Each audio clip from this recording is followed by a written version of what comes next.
Pheles Mephisto. Key traits. Time manipulation. Mephisto can freeze, rewind, and accelerate time at will.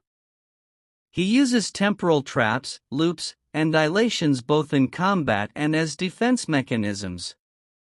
Immortal Demon King. As a high-ranking demon, Mephisto is immortal, with a spiritual body that resists almost all holy and magical interference unless attacked by something on his metaphysical level.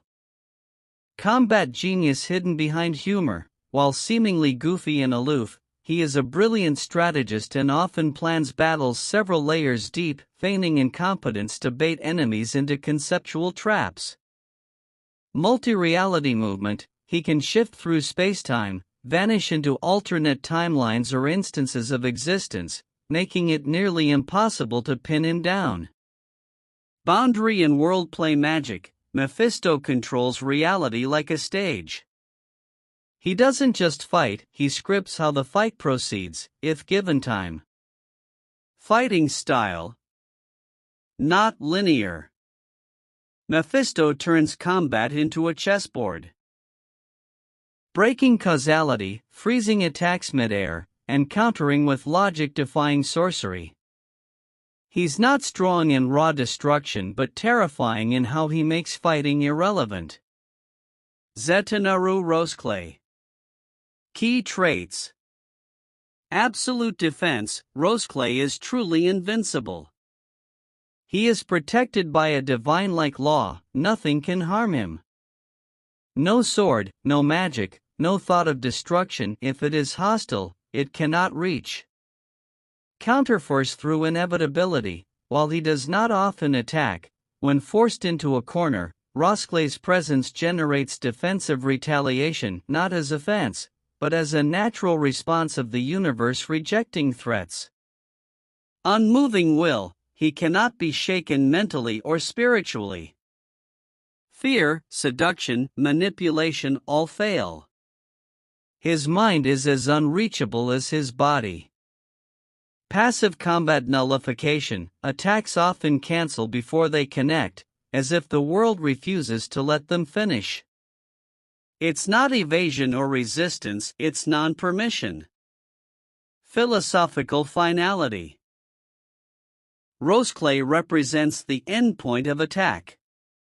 He is the limit. Fighting style. Rosclay doesn't fight. He stands.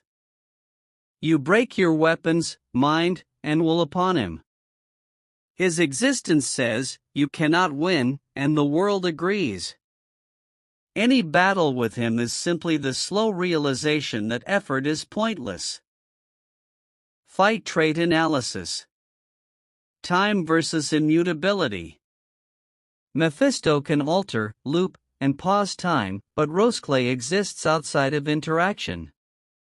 Time-based effects might activate, but they won't affect Rosclay. He is absolute not just spatially, but temporally. Spatial manipulation versus conceptual wall. Mephisto can teleport, create magic boundaries, or warp reality, but Rosclay's defense isn't localized. It's a universal principle. If it's meant to harm, it is denied. Magic versus philosophy. Mephisto casts illusions, seals, and time locks, but Rosclay does not engage with concepts. Even if Mephisto creates a closed dimension, Rosclay remains unaffected. He might not even register as inside it, or the dimension breaks first. Trickery versus unflinching certainty. Mephisto thrives on confusion and delay tactics. Rosclay never rushes, never falls for bait, and never plays the game. He is the non-participant who still wins because participation is unnecessary. Kill conditions. Mephisto wins if he can find a non-hostile conceptual vector, perhaps removing Rosclay from existence not by harm, but by erasure or teleportation to an unreachable plane. This would require insane precision. Rosclay wins by simply waiting. Mephisto's stamina, interest, or dimensional games must eventually fade. He doesn't outlast Rosclay, he is outlasted by the world's law. Overall chance of winning. Zettainaru Rosclay, 65% chance of victory. His invulnerability is not a stat, it is absolute truth. Mephisto's time manipulation, while powerful, does not override Rosclay's core logic. Without a valid method of altering reality without harming, Mephisto is checkmated. Pheles Mephisto, 35% chance of victory. If he finds an exploit, such as sending Rosclay to a timeless void, tricking the world into reclassifying him as non-combatant, or rewriting the battlefield rules, he could win. But it would require playing above Rosclay's rule set.